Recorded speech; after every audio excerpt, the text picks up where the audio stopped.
Folks, hey, welcome back.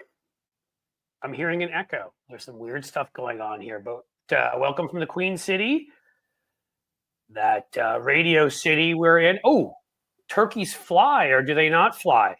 A famous WKRP sign. Are you guys hearing an echo with me? Because I am. There's two of me in here, and one of them I really don't like. So there's some weird stuff going on. Okay, and you only hear me once, like not an echo? Audio's fine. Okay, well, then I'm going to have to do one of those weird things I've had to do on TV in the past and try to ignore myself as much of a loudmouth as I am. This is going to be difficult, and hopefully I will not screw it up. All right, cool. Listen, what I want to talk to you about today is we need Democrats like Gavin Newsom. Be Gavin Newsom. Don't be feckless Democrats in Washington. What do you do when a bully gets in your face? What do you do when a fascist takes over your government? Do you sort of get on your knees and say, everything's okay? We'll do whatever you want? Or do you fight them? Okay? Do you go up against them? Do you pull a Joe and Mika? Sneak on down to Mar-a-Lago? Get some bed bugs? Try out some of that awful food, find people with the worst kind of, the worst, I'm trying to find the words and I'm losing it, but let's just call it the worst plastic surgery you've ever seen in your life. Yeah, that's what Mika and Joe did. Or you can stand up and fight. So let's get back to Gavin Newsom. What did he do when Donald Trump won? He went to Washington, D.C. immediately to meet with Democratic Congress members about his priorities and to speak to cameras and let them know he was there. The guy who represents the fifth largest economy in the world, where, my phone disappeared for a second, damn it. The second, so where we make chips and where entertainment is, we have the center of entertainment. We've got farming up the wazoo and so many other industries that come out of it.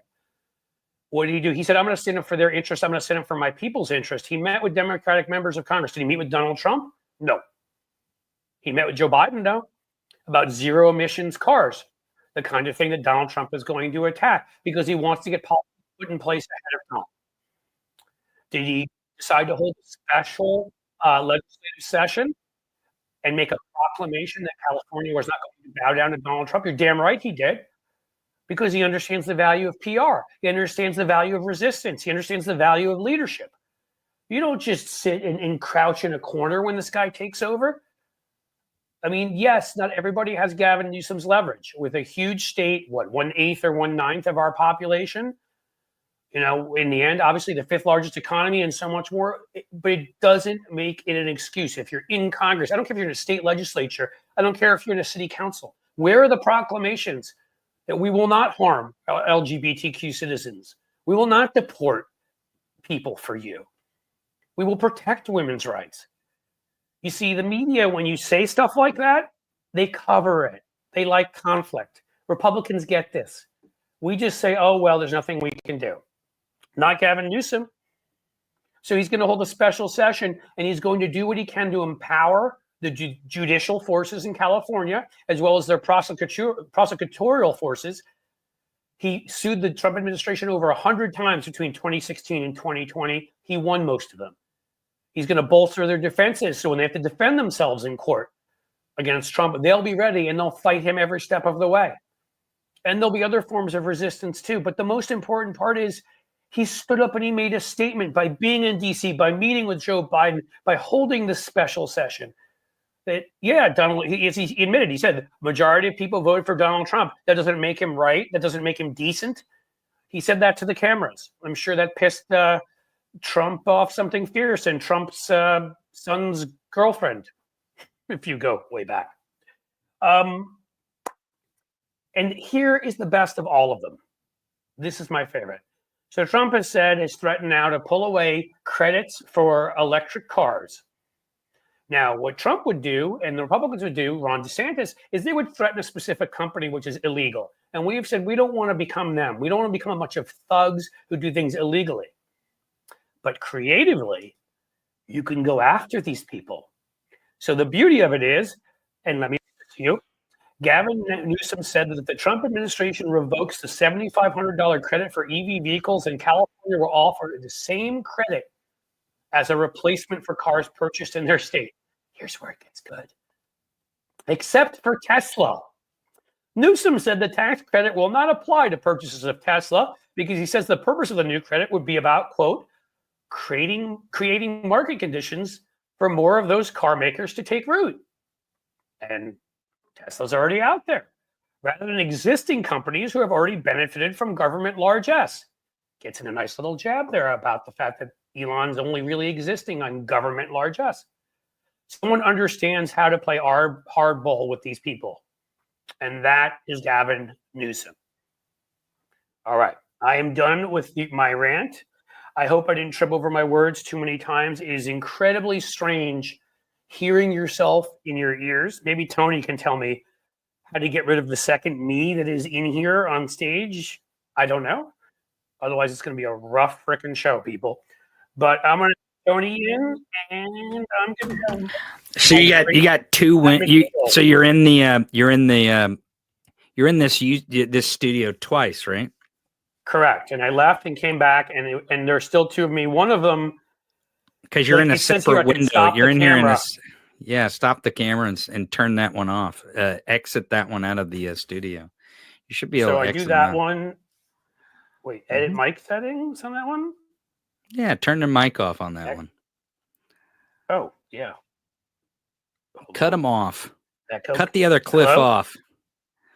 Yeah. Reduce mic background noise. I'm still hearing myself. This is. So you got two people on. You got just take. Yeah, you're gonna have to. You got two windows open. There's two StreamYard windows open where you're in this thing. Ooh, see, there you are. There you go. Cut that one off. Wait, go to a different window. I'm trying. Just exit out of that window. Exit out of it. You got a second window open. There you are. There you are. Hello? Yeah. I'm still hearing myself. This sucks. And now I'm hearing you weird too. God damn it. Now I probably just lost my. You got two windows open is what you've got. I know, and I didn't open both of them. The second one just opened on me. No, I'm saying you got two Chrome tabs open. You need to close one of the Chrome tabs in StreamYard. That's what you got. Chrome tab. Yeah. You open it in Chrome, right? You open it in Chrome. I did. Yep, and you got two of them open. You're in both of them, and you're active in both of them. So you got to turn. You got to exit. You just exit out of a Chrome tab, and then go to the other Chrome tab.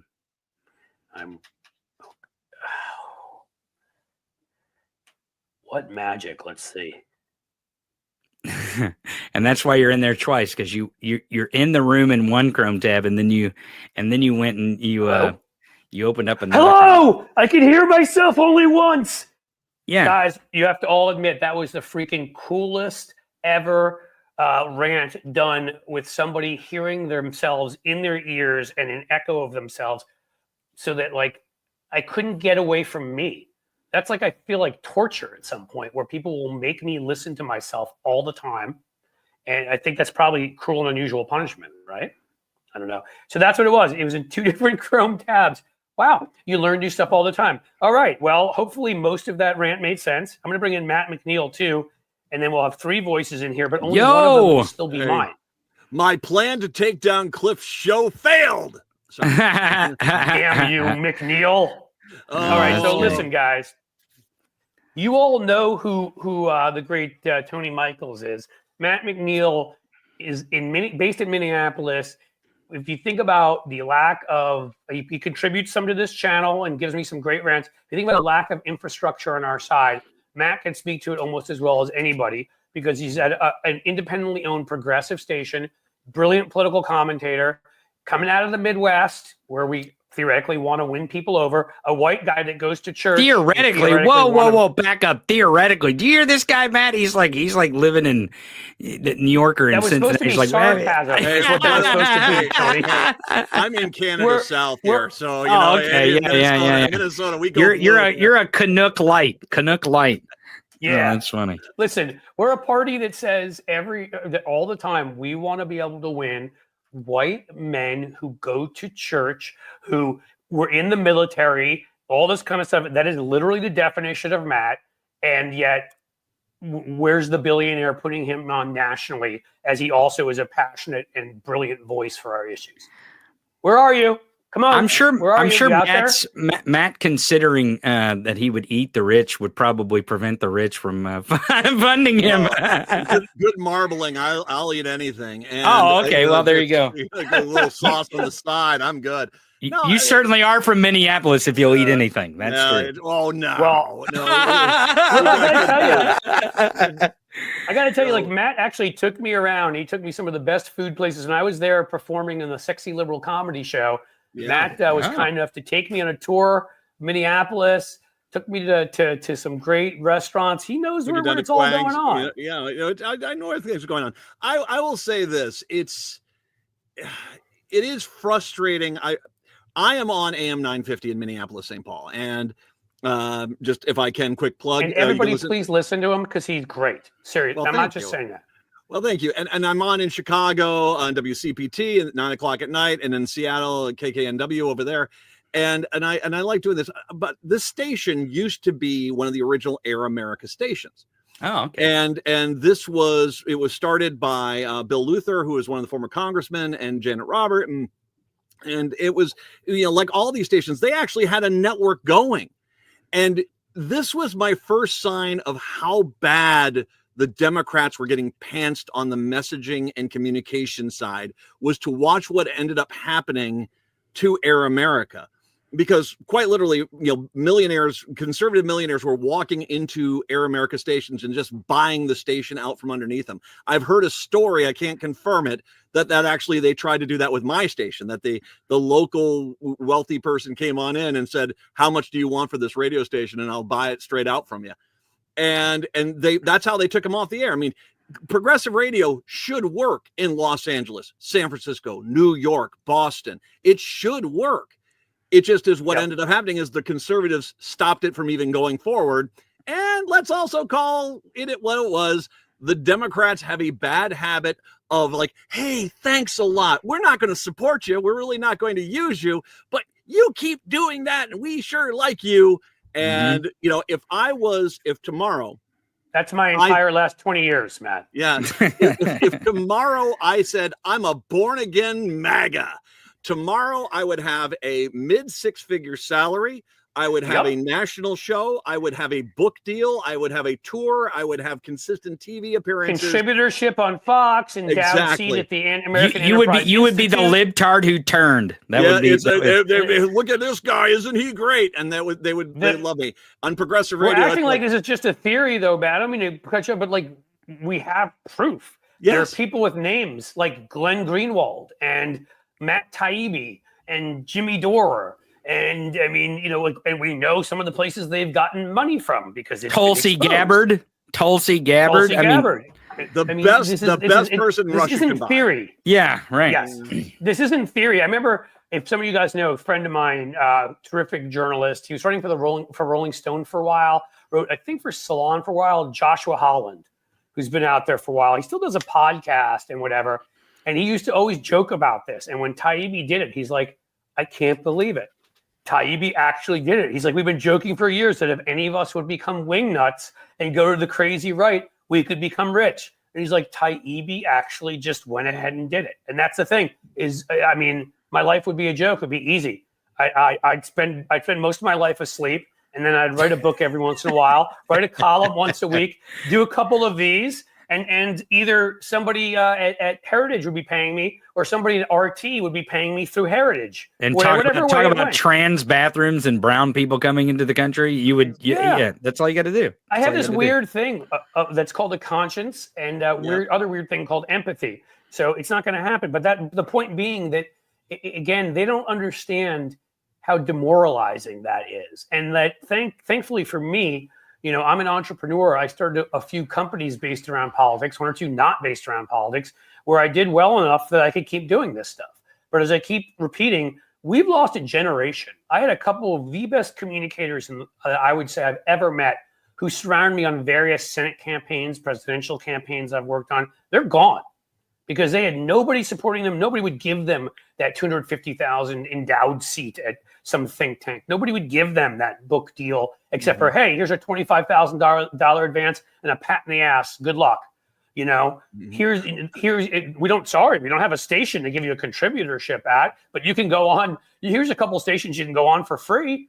And well, they're just like, oh, yeah, go ahead. Well, I was going to just say, I don't know if you guys ever heard this, and I'll leave some names out of here. But when Ed Schultz stopped doing his radio show, this network approached a few fairly well-known progressives and said, we'd love for you to take over. And they said, okay, how much will you be willing to pay? Well, you have to do it for free for a year. We're not talking about, schmucks like me.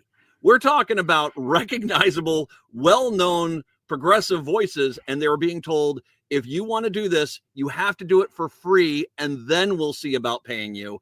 Okay. It just is, that's all you need to know about. And that's multiple people that were told that.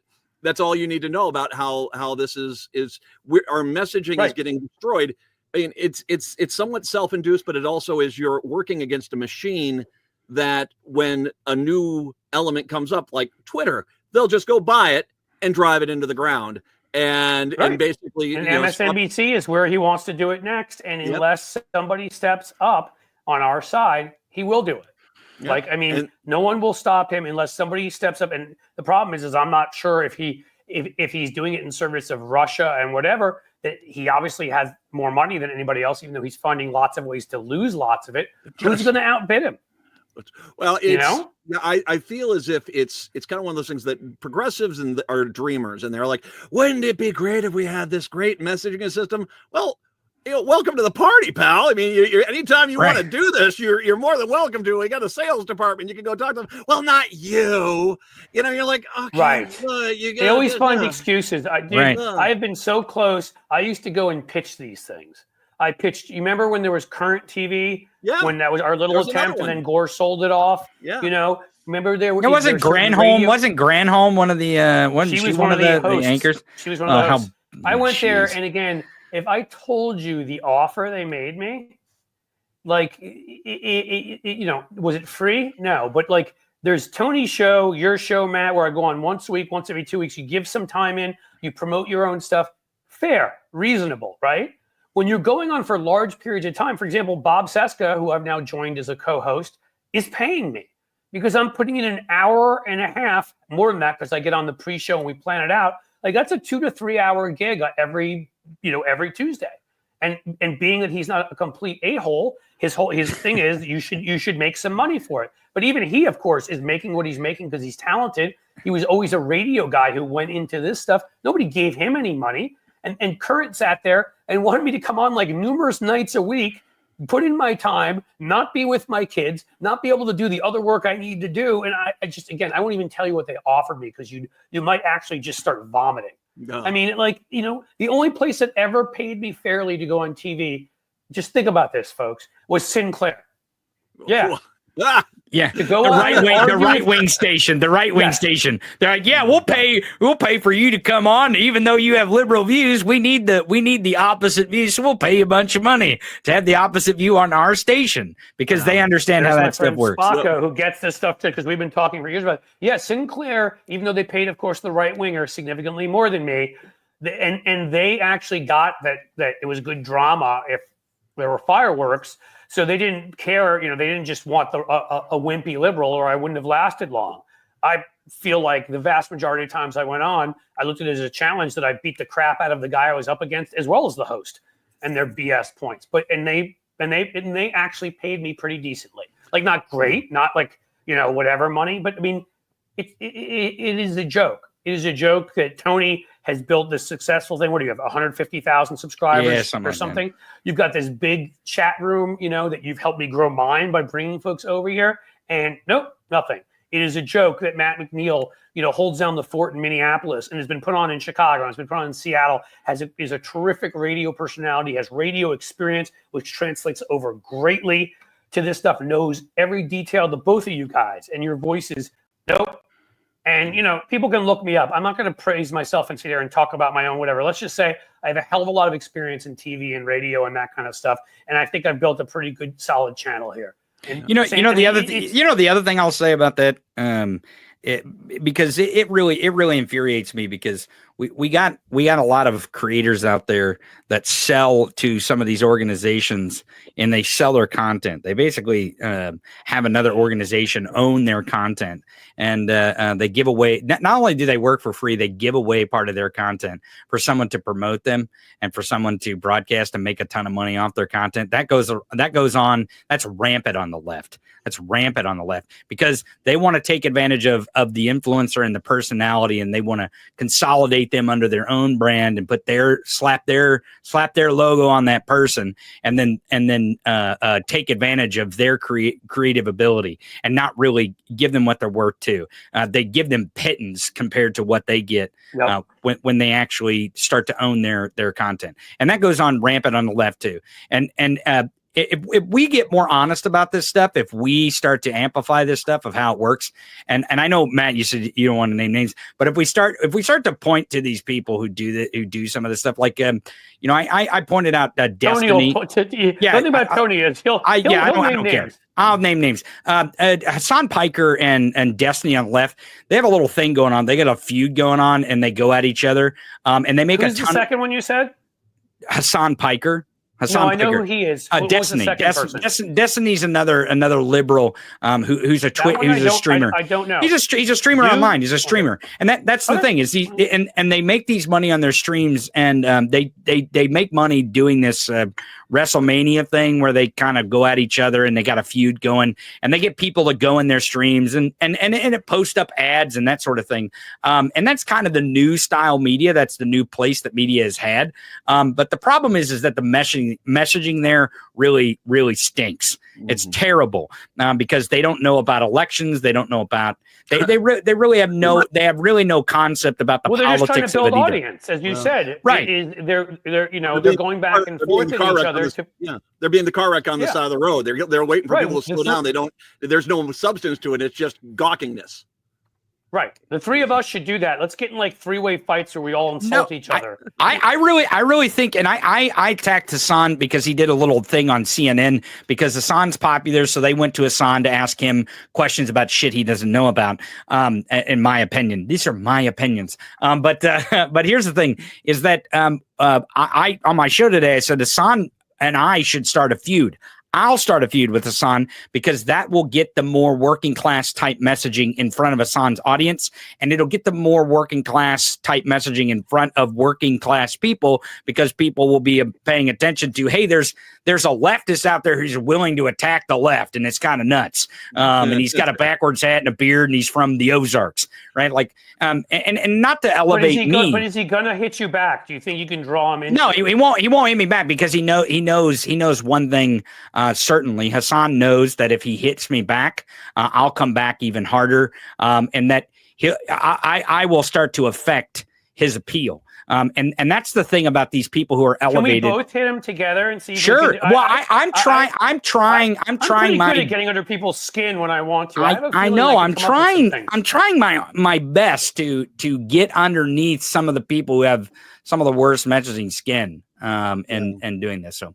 Well, let me, go ahead, Matt. Sorry. Well, a few things if I can. First of all, one thing that you said, Cliff, that is so true is that the idealists and the dreamers of the left, okay, when Air America started and stuff, it was a bunch of Democrats who were dreamers as opposed to radio people. You needed radio people that went in there with the conscious decision to program progressive talk.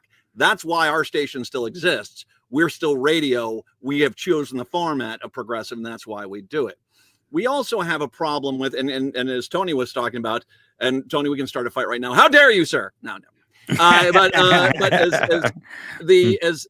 Tony was talking about there, you've got too many people that are only concerned about themselves, their own image, their own this. They don't give a crap about the left. Their numbers and their money. Exactly. Yes. But as well, it's a misguided idea of what messaging is. and a cohesive message that carries over. Republicans are a freaking machine when it comes to this. That every Republican from Alaska to freaking Miami is on the same boat, talking the same talking points, hitting the same things over and over again. You know, a Republican, it could be asked to be on a radio show in northwestern Minnesota. A Republican up there could be asked to be in the southeastern part of the state of Minnesota, and they'll say when and where. I, as the sole progressive radio station in the Twin Cities, will call up Democrats and say, hey, I'd love to come on. You can talk to the base. I don't know. There's a country station down in Owatonna that hates our guts, and they might give me 5 minutes later. And you're like, you guys are just, you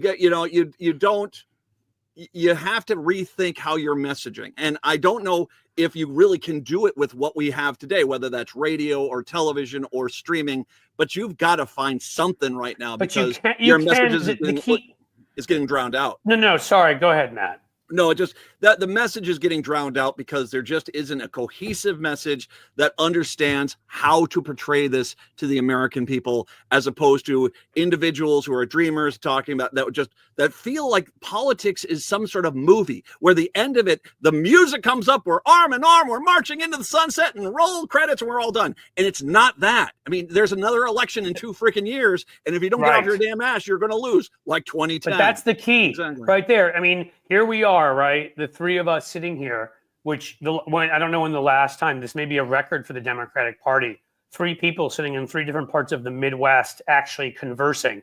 And somehow New York and LA hasn't gotten into it. I mean, I don't even get it.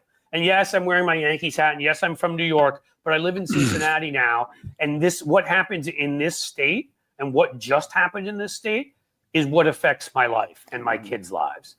We're going to have to live with Bernie Moreno now and Sherrod Brown gone.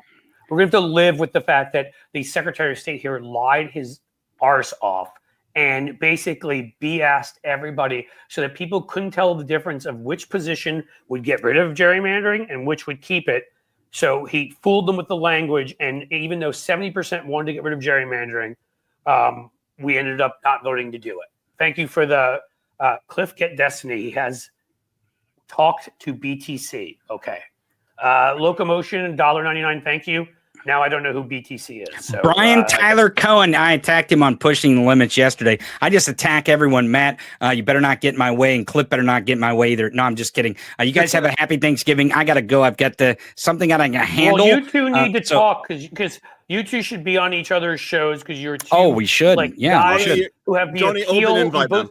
Good. Open invite, Tony. You can come on my show smart, anytime. smart Midwestern voices, white guys who have appeal to don't people boost my ego with intelligence. You shouldn't do that. You shouldn't tell the audience lies. You're a backward hat wearing, you're a backward hat wearing, kielbasa eating, frickin' Ozarkian fool. Now get out of here. That's it. All right, we'll see you guys soon. Nice to see you, Matt, and audience. Happy Thanksgiving. There you go.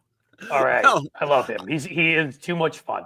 Well, go ahead. He's right. By the way, I thought BTC is that the new Korean K-pop band? I don't know. Yeah, this guy. We got it. Lefty. Who put that up there? Lefty Gramps. LaRose is our Secretary of State who took, and of course the Supreme Court's controlled. One of the members is Mike DeWine's son. Is controlled by these right wingers. Sat there, took this anti-gerrymandering that would have been obvious and would have gotten 70+% of the vote, and literally rewrote the language against to make it sound like it was for.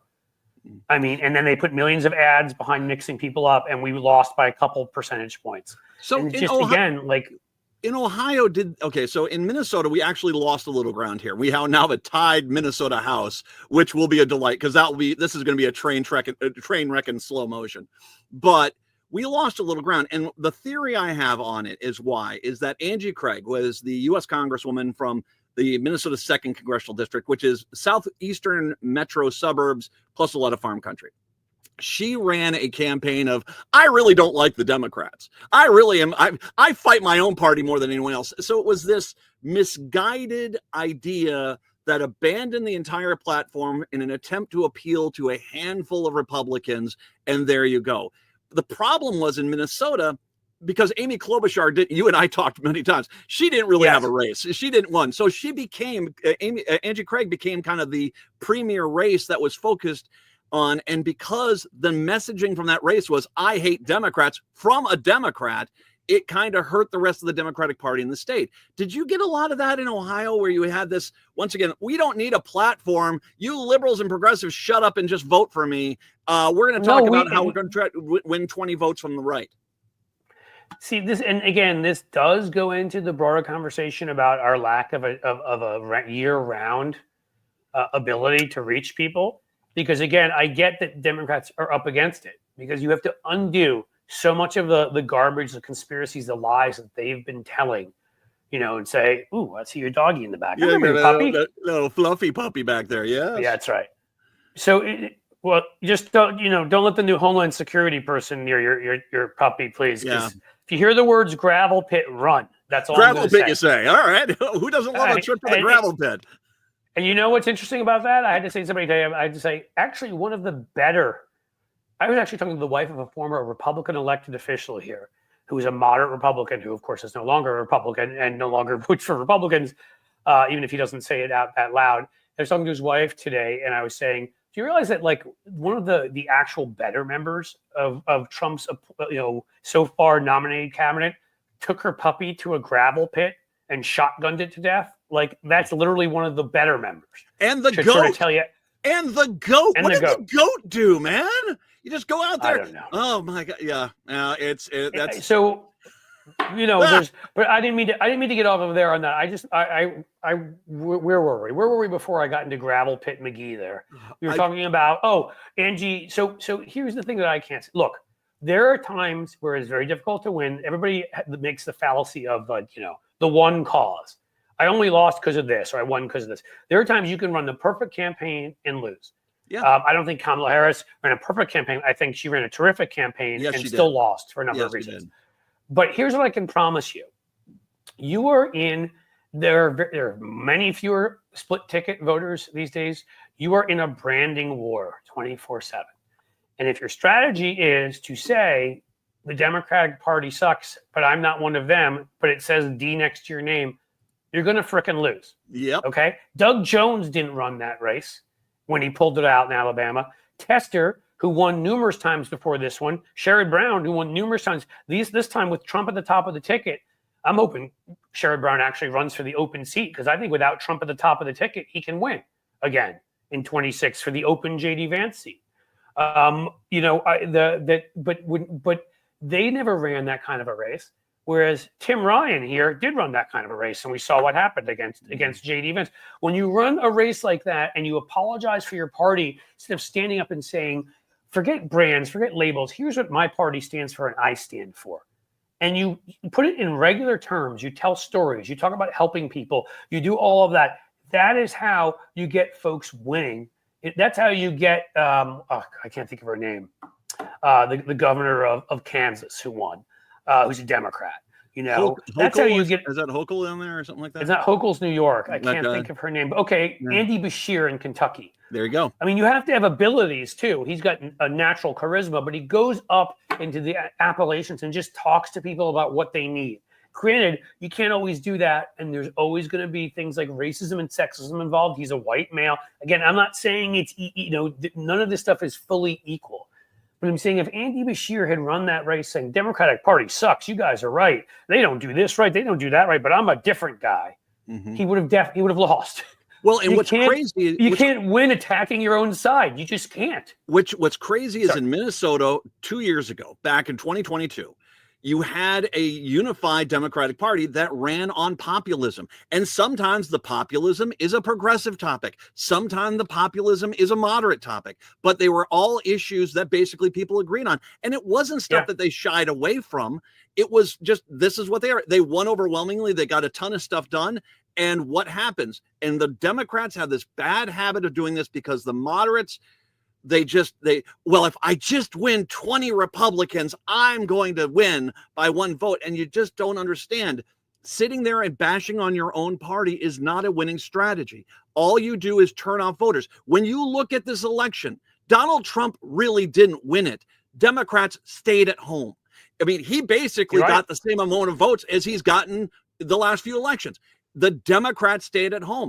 120 million people that could have voted in this country did not vote. And I can tell you what, there's a lot of Democrats who basically got pissed off at this whole notion of, oh, you got to be moderate. You got to be Republican light. I mean, someone told me, I think maybe you, is Harry S. Truman, the quote from him, where basically he said, if you give them a choice of Republican or Republican light, they're just going to go for Republican. So they're going to go for the real thing every time. Exactly. Yeah, exactly.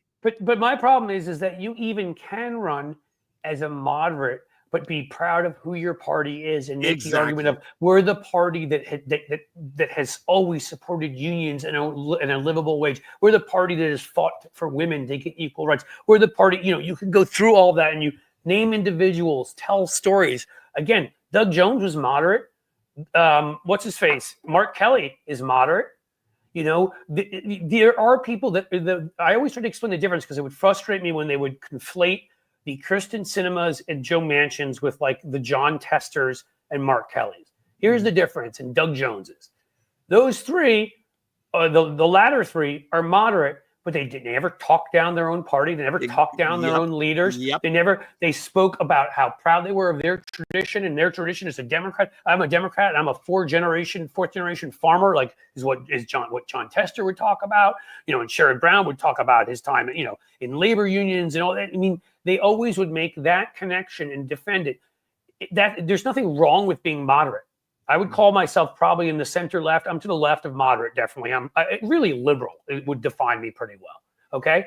But I'm to the left. I don't agree with Tester and everything, Doug Jones and everything, Mark Kelly and everything, but they still fought for their party and fought for common values and stood up for it. So I don't care because I'm with just the way there are people to the left of me that I will happily support. Well, even if I don't agree with them on everything, you can be to the left of me, to the right of me, but you have to be for pushing your party, supporting your agenda, and winning. It's when you become, I don't care which side you're from, if you're Rashida Tlaib from the left, or if you're Joe Manchin from the right, the minute you start attacking your own party and undermining it, you suck. And as far as I'm concerned, go away. I don't care what your politics are. Tim Walz is another great example of this. Tim Walz is a more moderate side. I think he's not as more moderate as some of these people, but he's moderate. I've shared the story with you. I asked him back when he was a congressman down in the Minnesota, the Minnesota 1st District. When he was a congressman, I asked him a question about food aid.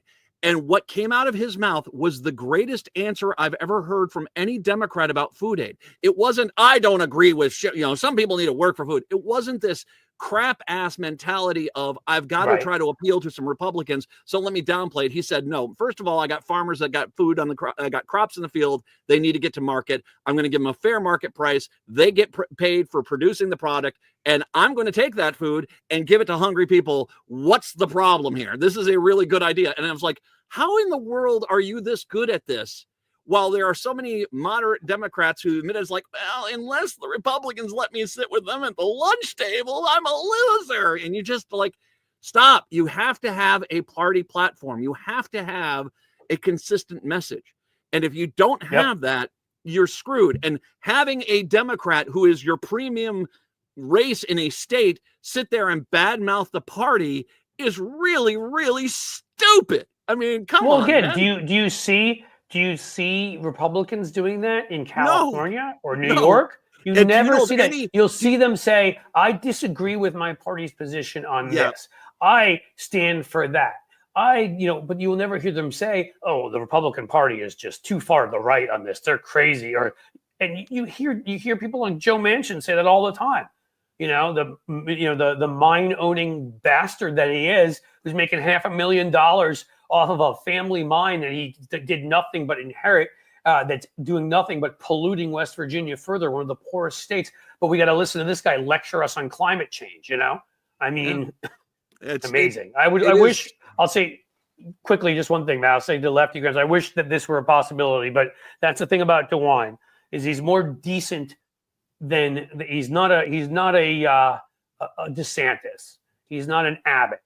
He did the right thing, at least for a lot of the time on COVID. He spoke up a little bit on Springfield, but he's never had the courage or the guts. Because if he did, this was his last election, except for 4 years, I want to say. The man has been in office since 1972. Mm-hmm. like when I was born. He's been in office. Greene County prosecutor, state house, state senate. Then he was a congressman. Then he was lieutenant governor. Then he was a senator. Then he took 4 years off and taught. Then he was AG and now governor, his second term. It's like he shouldn't have anything to fear. He should come out and do the right thing. He knows that the far right's nuts. He never would say good stuff about Trump, but he's not going to do it because they're cowards, all of them. And that's the problem. The messaging, you never have to apologize, dude. Man, you're spot on. And I will say too that, okay, so where do we go from here? I mean, we've already just kind of unveiled a few things. First of all, don't shoot yourself in the foot with your messaging. Get a better message. Or your dog in the gravel pit. Or the gravel pit, or the goat. Don't leave the goat out of this. What are you doing with the goat, man? I know. Well, dogs. I like goats. I love dogs. So maybe it's just nothing against. You should never shoot a goat. I agree. Dogs. I mean, dogs are like, if I had my way, dogs and cats would just take over the earth. The evolution would happen. They'd get rid of us like the dinosaurs because I think we've done all the damage we can do. We're done. We have not proven ourselves, and it would be dogs and cats next. And cats would evolve thumbs, and then they would rule. There you go. You got to get out there. You've got to find a better way to message this stuff because right now, begging for time on Fox News is not doing you any good. And I understand. Well, we got to go talk to these people there. They don't like you. And once again, 120 million people did not vote. Stop focusing on 20 people on the right and focus on the 20 million people, which you managed to get turned out in 2020, but you haven't gotten now. And the reason why is you're not inspiring anybody by basically talking about how bad things are for the party. You got to find a better way to message it. But I will also say something, going back to something else you said earlier. Someone put this out. This is a meme I saw today. It's basically conservatives come after you and they say your ideals are radical. And the response is, I just want everyone to have food, water, shelter, and healthcare. That's what I want. I mean, if I is that radical? I know. Isn't that crazy? That's called. I mean, and I forgive everyone out there. I'm going to give my Koch religious brothers might have to give up one of their yachts for that. So we wouldn't want that to happen. I'm going to give my religious disclaimer to everyone. You do or don't do whatever it is you do or don't want to do. Okay, I'm a Christian. I'm not here to convert you. I'm just basically using as a Christian. That's the gospel of Matthew. Give them food, give them water, give them shelter, give them healthcare, welcome in strangers from strange lands. That's what you're supposed to do. All these fake Christians on the right, they've thrown out the 4 gospels and they basically just go with extra Leviticus. Now, that being said, oh my God, it's like Leviticus plus. So like, can we take Leviticus but add torture on top of it? Yes. And double Romans. Yay, great. All right, exactly. No, but I will say, I mean, that's a simple message. And trust me, considering what the Trump administration is about to do, saying, hey, we're going to get you food, water, shelter, and healthcare, and it's not going to bankrupt you. There's a good starting point right there, because that's a simple message. And if every freaking Democrat can't say that, then what are you doing in the Democratic Party? And so I think you start with something like that, and then you can evolve it past that. But the problem, Matt, I'll just say again, and you know this, is the Bible, Jesus, whatever, they're symbols like the American flag. You know, the American flag stands for the Declaration of Independence. It stands for the Constitution. It stands for Seneca Falls. It stands for, the Edmund Pettus Bridge. There's so many things it stands for, but not to them. To them, it's a symbol. To them, it just means, first of all, they couldn't find their Confederate flag, so they had to go with an American one. And second, it just means it's a symbol of we're the best, we're the coolest. Yeah, go USA, USA. Even though Elon Musk can't even do that on beat because he's that much of a loser. But in any case, that's what the message is. And the cross, they don't know. This isn't some William Jennings Bryan speech about being hung on a golden cross. You put that in front of most of these people, when the average American at this point reads at a 6th or 7th grade level, they won't get halfway through that and have any idea what the hell that means. Yeah. Well, you can't read, the Good Samaritan.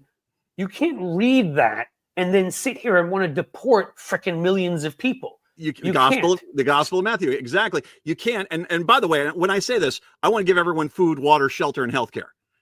It's based in Christianity. We all can agree that's a good thing, right? Clean water, food, cheap, affordable food, cheap healthcare. These are affordable things.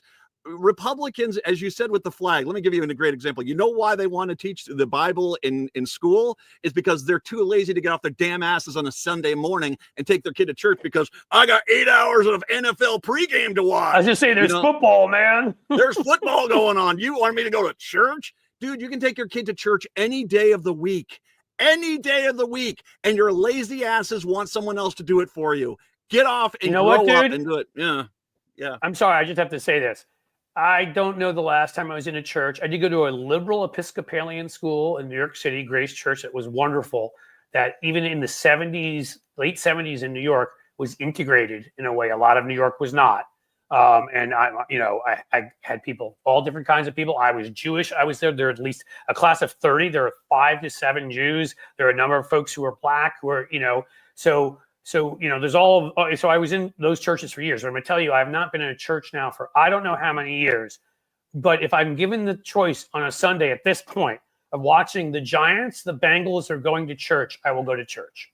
That's honestly, I have 2 teams, and they've both found a way to suck as badly as any team can suck. So as far as I'm concerned, just point to the nearest church. I'm happy to, if it lets me avoid those games, I will go.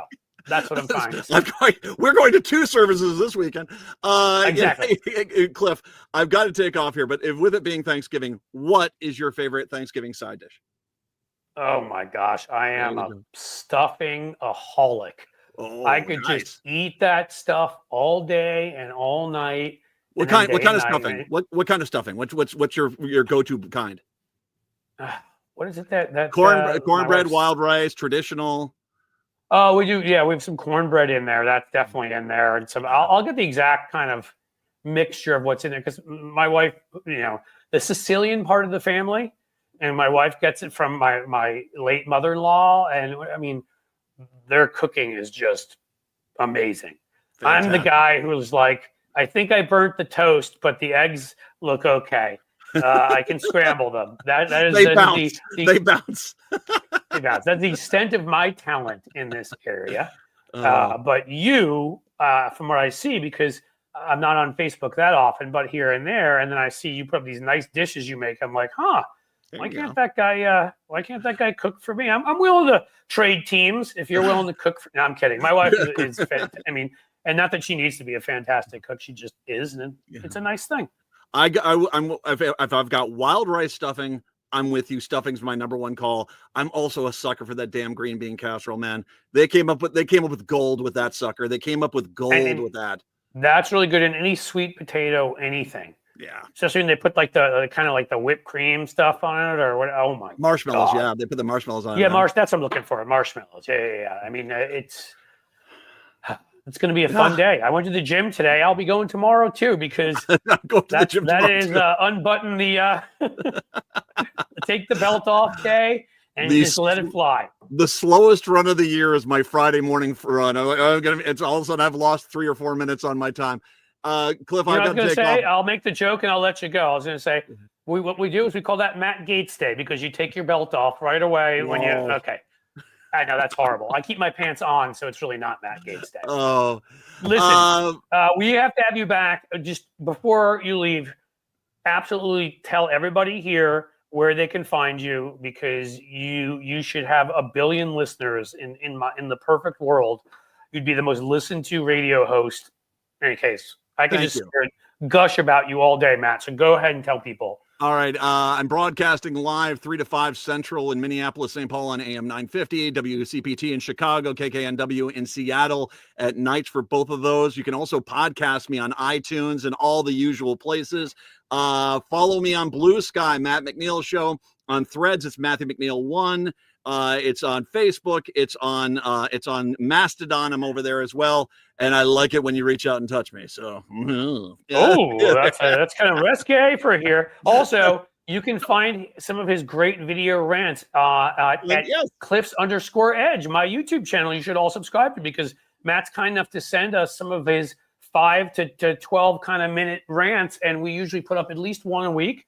Sometimes 2 or 3, depending upon how many he's got for us. So seriously, all I can tell you guys is, you want to support Liberal Radio. If we want to win, if you want to support this stuff, if we're not just all talking here and we really want this to succeed, let's start with, even before we build the new infrastructure, why don't we just boost the infrastructure that's in place? You absolutely can't go wrong listening to Matt. He does talk about Minneapolis and Minnesota issues in general. He also talks about national issues. It's a good place to be. Thank you, sir. I appreciate it. And thank you very much. I'd love to come back. And of course, I'll have you back on my show before too long. Okay, my friend? Absolutely. You're awesome. Thanks, buddy. Have a great Thanksgiving. Thank you very much. Bye-bye. Bye, man. All right. So we're gonna answer some questions. Oh, you said hi earlier, Diane Capobianco, and I always bring you up because I love your last name. I'm sure you're very nice too, also, but Capobianco. Can't help it. Italian side of my wife's family. I kept this up here, Spacco. I hope you're still with us. I'm sorry, but we were talking about some things. Yes, stories are good for messaging, so are jokes. There's some Democrats that naturally have it. Jared Moskowitz is pretty damn funny. Eric Swalwell is pretty funny. Jasmine Crockett, as you said, Jamie, you probably meant Jasmine. A lot of others are too. I think it's essential. I've actually been that guy sometimes. I mean, I've been a speechwriter for certain Democrats, or write remarks to them, and I always include jokes. I don't know if there's a specific joke writer, but we should have that. They do it for those stupid things they do with the press, right? The gridiron dinner and whatever. They should do it all the time. I'm going to put this up there. Oops, hold on. So you all know where you can find Matt because he's fantastic. What else do we got, guys? So I think we'll hang out here for a little bit. You can ask me some stories. I will definitely highlight your comment, question, whatever. If you'll come and give me, come on, folks. Can we do it? Can I get one member? Can I get one, super chat?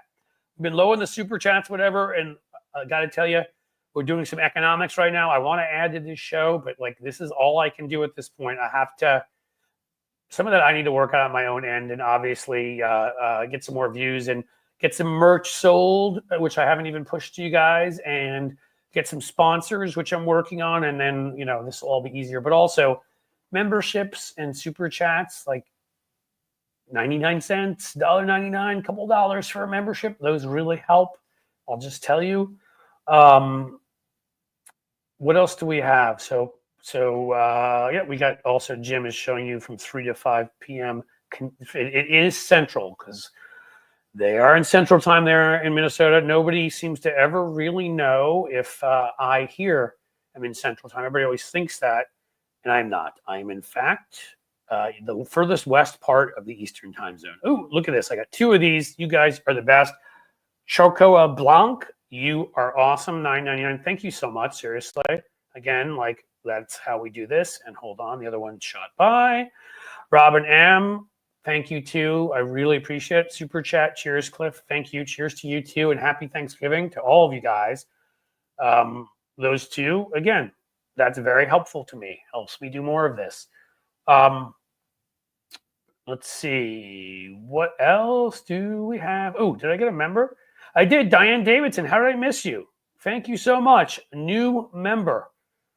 I seem to have missed a few things. We got Locomotion before, so we're going to put you up again because you've been kind enough. Thank you. We're going to also Charcoal Blanc, $9.99. Thank you so much. Robin M, the cheers. Thank you so much. And a new member. I love it. We love new members. Diane Davidson. Thank you so much. Seriously. All right, we're back to the live tab here. Anybody want to join them? If you do, fantastic.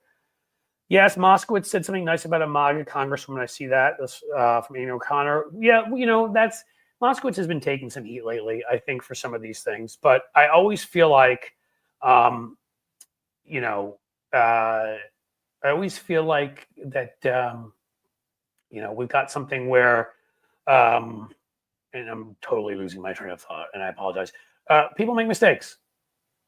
Think in your own life, if everybody was watching you every minute and you said something you wish you hadn't said or wish you hadn't done, I feel like with people of good faith, this is what I'm trying to teach folks on our side. Don't attack first. Like I've said to you before, anybody here wants to critique me, absolutely do it. If you come to me in good faith and kindly say, hey, Cliff, you can do this better. Hey, you can do that. It'll never upset me. I'm a secure dude. I'm happy with myself. If you go out of your way to insult somebody, they're not going to probably take it well, right? So And if you get mad at every mistake anybody makes, Moskowitz makes mistakes. Other Democrats have made mistakes that have pissed us off too. He's doing a great job. And Mr. WW, who said, you're doing fine, Cliff, nothing happens fast. Trust me, dude. I've been in politics for 25 years. I don't expect anything to happen fast. And the most YouTubers don't get rich. I didn't start this to get rich. I could stop doing this tomorrow.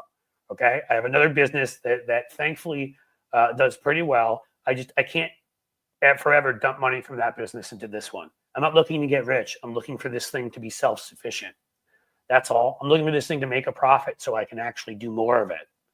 That's what I'm going for. I don't think that's a lot to ask because it's a lot of hours I put in here. I do my best, and I put in hours in other spots too, besides here. And I'm just trying to help the team. But if I want to be lazy, I could just stop doing this and my other job would pay for my lifestyle. Okay. So I appreciate it, but I'm not looking to get rich. I'm looking to keep this channel sustainable. That would be nice. Let's see, what else do we have here? Almost half of the dairies in California are in quarantine right now. Is that true? Carta, is that true information? Because, oh God. Yeah. Well, maybe we can get Robert Kennedy there soon to help out. We got bird flu. We got lots of bad things happening.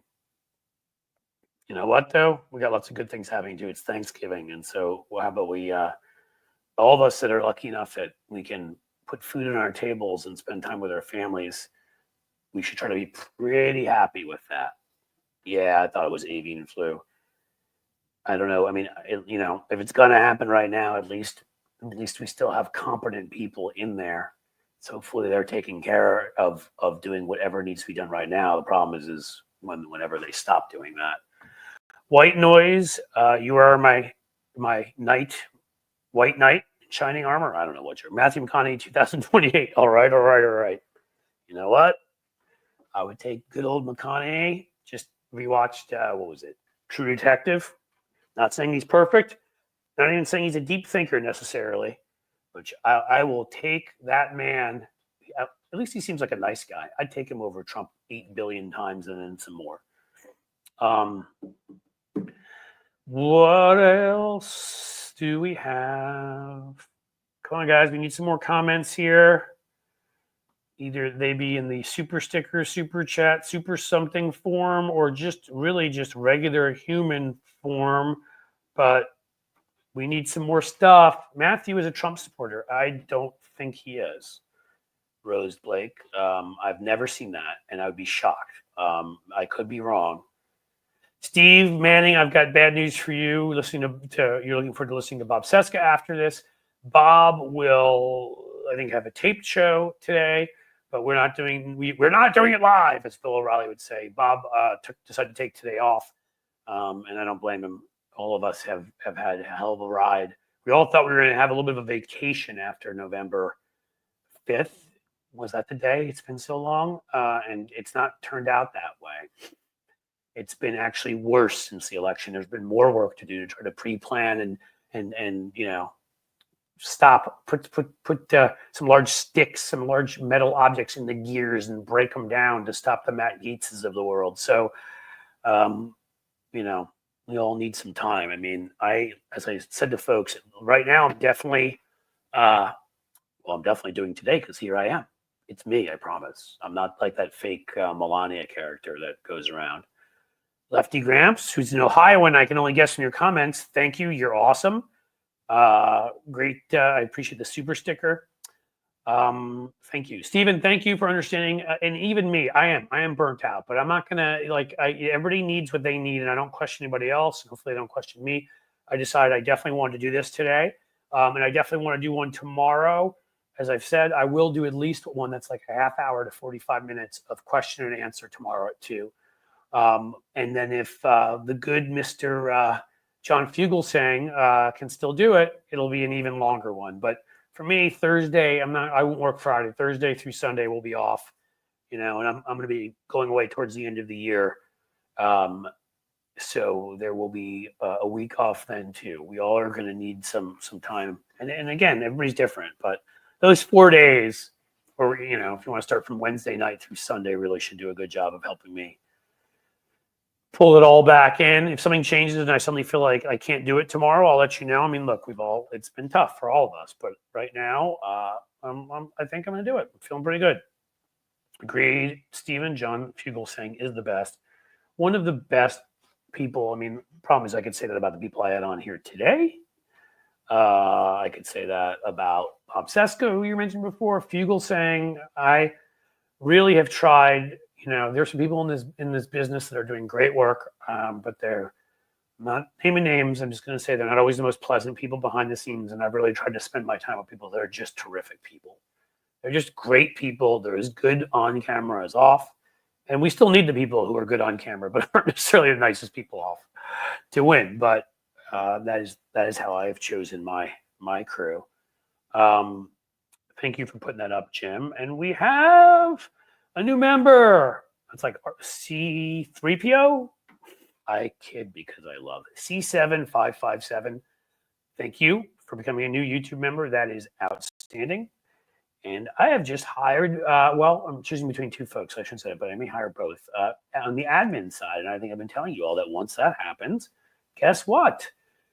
That's when the YouTube memberships and the Patreon memberships take off in terms of all the extra content there. I just need to have somebody to help me. And now, after Thanksgiving's over, I get to make that choice or maybe choose both for various items. And I will not be working on this thing all day, every day.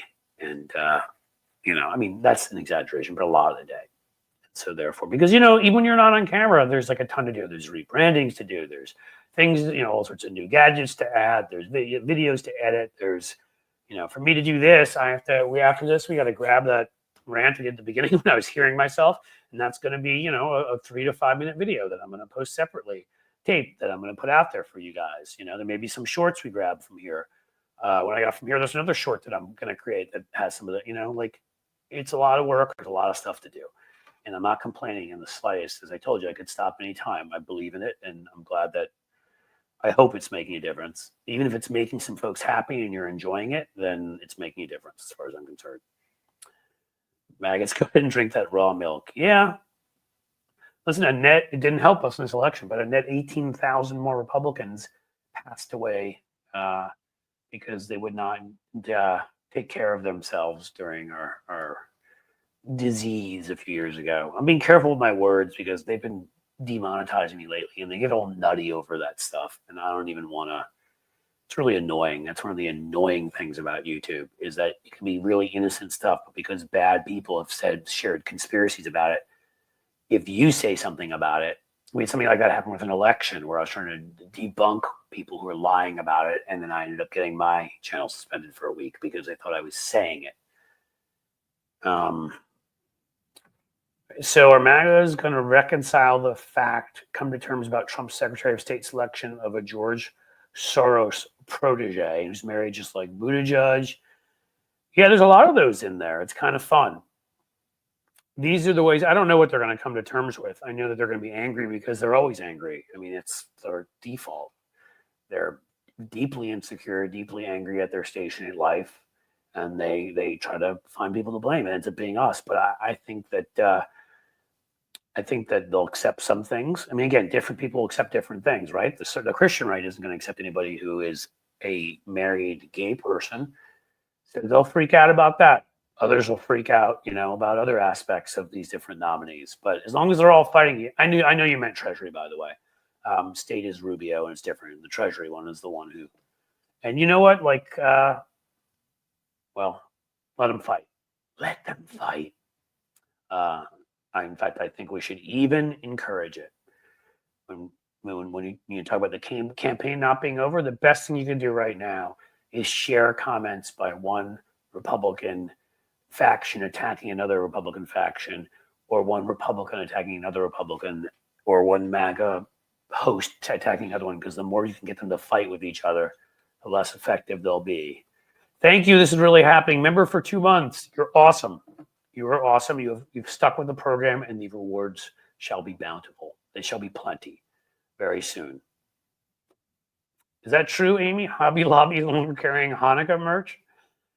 I mean, not that I would go there. Well, I don't really celebrate anything, but if I were celebrating Hanukkah, I wouldn't really go there for my Hanukkah merch. But just the fact that they don't even have it kind of sends a message. This country is headed towards a lot of people who used to do things because they just felt it was the right thing to do or it looked right. And I think that they've now gotten the message, because you can be a massive criminal and be a massive traitor and be a rapist and be a lifetime con man who hasn't paid workers, hasn't paid contractors, hasn't paid business partners, ripped them off, and every other negative thing you can think of, and you can be president.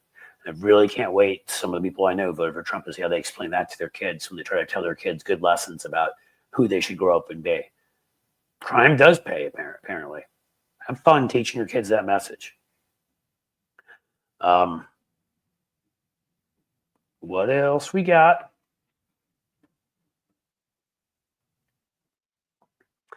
Jews have made a fortune off of Christmas for centuries. Actually, Chinese restaurants where I was growing up in New York made a fortune off of Christmas because Jews went and ate there. So I'm not sure. I'm sure Jews sell Christmas ornaments and things, if that's what you're talking about, and Christmas trees. But I think everybody's made a fortune off of Christmas, kind of like every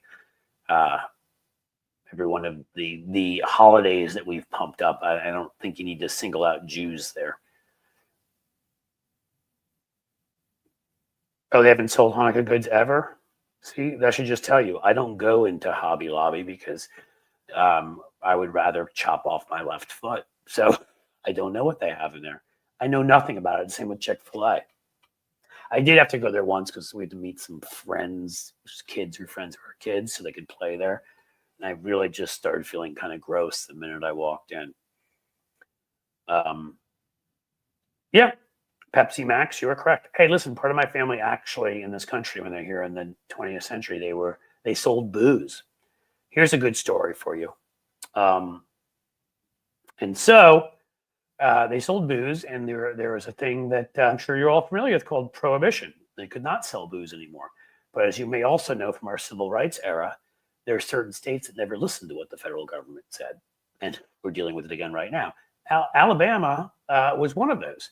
So they moved down to Columbus, Georgia, which is a walk across a bridge to go get into Alabama, and they sold their booze there. And they actually lived in the South for about a dozen years. My grandmother even had a Southern accent, which was pretty funny. And then they moved back up. But while they were down there to fit in, so there wouldn't be a pogrom, they all celebrated Christmas. And they brought it back up with another religious party, even for the most part. But just they get like a miniature tree, that kind of thing, give presents, play, and my family always did it. We never really knew why. And that's why, because they had done it for years there and just kind of went with it. Christmas is a pagan holiday. Well, the tree is certainly very pagan. And Jesus' birth is the same date as about 15 different gods that preceded him. Most religions, to bring in adherents, will create their own religion, but then they will steal aspects of other religions. That's how you rebrand. That was how people rebranded back then, and they brought in more followers. So yes, Christianity has plenty of paganism in it. Who heard the joke? Oh, this better not be bad, about taking all the foreigners, Jews, and Arabs out of the manger scene. What was this? You are left with a donkey and a bunch of sheep. That, Jesse James, may be worth quoting. That may be worth quoting. That's good stuff. What else? What else we got? You guys are all guessing who they are. Religious figures. Here we go. Let's see if I can do this without screwing something up. Always a good question. Religious figures born on December 25th. Oh, religious figures born to virgins on December 25th. Even better, because that never happened before. Let's see. Roman Emperor Constantine. Come on, guys. Greek and Roman times. Stars, meteors, blah, blah, blah, blah, blah. Virgin birth, obsession with virginity. We know about that. That's weird dudes. The Egyptian queen Mutemwa gave birth to Pharaoh Enkempt on that date. Attis, a Phrygian Greek vegetation god, also born a virgin then. Who did Dionysus? Was he born then? Yeah, we could go on and on. before he lost his mind and did the fun Religulous. If you ever saw it by Bill Maher, he had like a whole list of the characters of various religious figures born on December 25th. It's a very long list. Glad to be part of your tribe, Cliff. Well, thank you, Jojo Giggles. I don't know which tribe, if you mean the tribe. Yeah, we're in that tribe. But if you mean the liberal tribe, that too. If you mean the sane tribe, we're in that one. You mean the aren't going to let MAGA loser right-wing nuts who smell and act like weak old feces take over our government and run it forever? We're in that one too. See? Lots of good tribes. The birth of Jesus was in the spring, not December, based on the Bible. I'm reading what you're saying, Amy Jackson. Changed to match the winter solstice celebrations. Yeah. There's a lot of stuff changed in there to, again, that's how you bring in the folks. All right, guys, I think we're getting all the above. Thank you. Good tribes. So I think we're getting there. You're going to make me do my Jerry Maguire? Come on, just one more. Give me one more. Come on. Just one more super sticker. Doesn't matter how small. One more super chat. Come on. Come on. One more member. I just need one more member. Which member's leaving with me? Who is it? Come on. Come on. Who is it? Oh, are you guys going to leave me hanging? You're going to make me look bad like Tom Cruise almost did. No more members? No more super chats? No more super stickers? Are we truly done? Have we reached the end? We may have reached the end. Hey, listen, guys. You're all awesome. I hope you take some. Oh, look at that. You guys are fantastic. Gifted a Cliff's Edge membership, MJ. You rock and you also roll, and I really appreciate it. White Noise again coming. Come on, guys. White Noise is coming here twice and give me $10 super stickers or super chats. Come on. Other folks can do it. And look at that. Mr. WW, who's the one who's not picking fights with me, and some other folks here is gifting a Cliff's Edge membership, which makes you a wonderful dude. No, I appreciate all of it, guys. And that is a great way. I'm sorry. I'm not even trying to do it in a gauche way. I hope it doesn't come off as like Donald Trump trying to sell Trump NFTs or whatever. But I feel like that is a great way to end a show. To have some folks jump in and do that. We all leave on a good feeling. So I just want to say to you all, look, I love doing this. I appreciate your support in doing this. I plan to keep doing it. Hopefully we even get, and Jim, you keep doing this, Jim, gas money. Yeah. No, gas has gotten cheaper. Well, actually, it'll get more expensive when they hear about Trump, but gas has was under $3 here because it was. And, the media could have reported that, but then they would have had to give Biden or Harris some credit for something. And you really don't want to go, oh my God, you guys are all coming in now. You're almost, it's like an embarrassment of riches. Quantum Cricket, thank you so much. Seriously, the super sticker. That's outstanding and incredibly helpful. Thank you. And now we have Frida Love. Do drips drop or drops drip? That is an interesting one.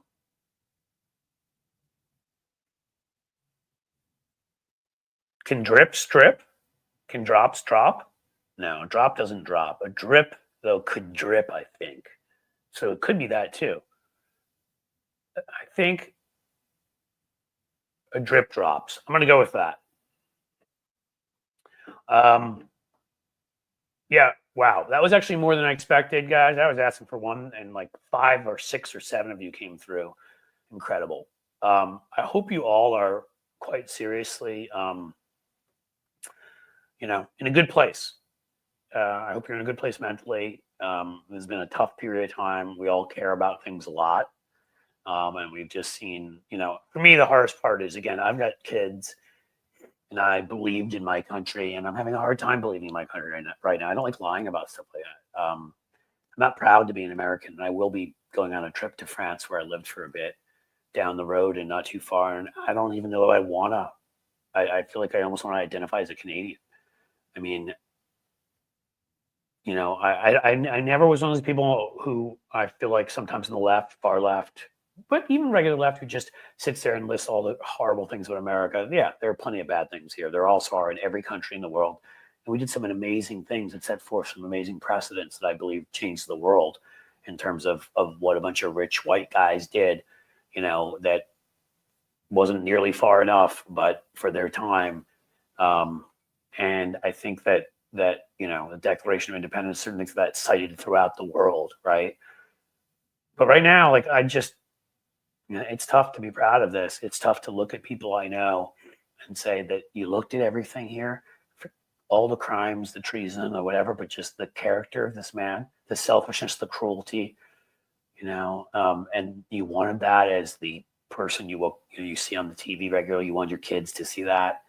I'm really having a hard time right now accepting that. Still, that's the toughest part for me. I've seen people vote for stupid policies before. I mean, most of the Republican policies, as far as I'm concerned, are dumb. But this is different. This is about character. This is about the character of our country. And I don't know. I don't know that I trust the character of our country. I don't know that I trust. I mean, a lot of it's disinformation, but lies and all that. But shouldn't you be able to see through some of that? Shouldn't we be at least good enough to be able to see through that? I mean, I guess in some way you could look at it as they threw everything they had at us, from the Russian bomb threat to all the Elon Musk ads saying just the opposite stuff, lying. In Dearborn, Michigan, they're saying, don't let Jews in Israel control you. Like they do Kamala, she's married to a Jew, vote for Trump. And then, over in Philly, they're advertising to Jews saying, don't vote for Trump. He'll let Netanyahu do whatever he wants there. Don't, I assume only certain Jews, because that wouldn't have worked on me. But I mean, don't let the Arab terrorists, blah, blah, blah, blah. I get it. There's disinformation. Trump had disinformation. Fox News did. I've had, Brian Karam, a brilliant journalist, on here. We talked about how that needs to be fixed. Tim Fullerton, a brilliant, digital guy who ran the interior, digital for interior department under Obama. We've talked about it, like some very people smarter than me. I think a lot of us, I use dark humor to stay sane. Quantum cricket. Yeah. I've called it my gallows humor when people get angry at me. Various platforms is I have to have dark humor about certain stuff. I have to. It's part of the way that I keep my optimism. And I don't want to end this way. I want you to all, just to say to all of you, if you're feeling that way, I get how you're feeling, because I'm there. I still haven't fully reconciled, what went on. Thank you, Cecilia Ortiz, for joining. I really appreciate it.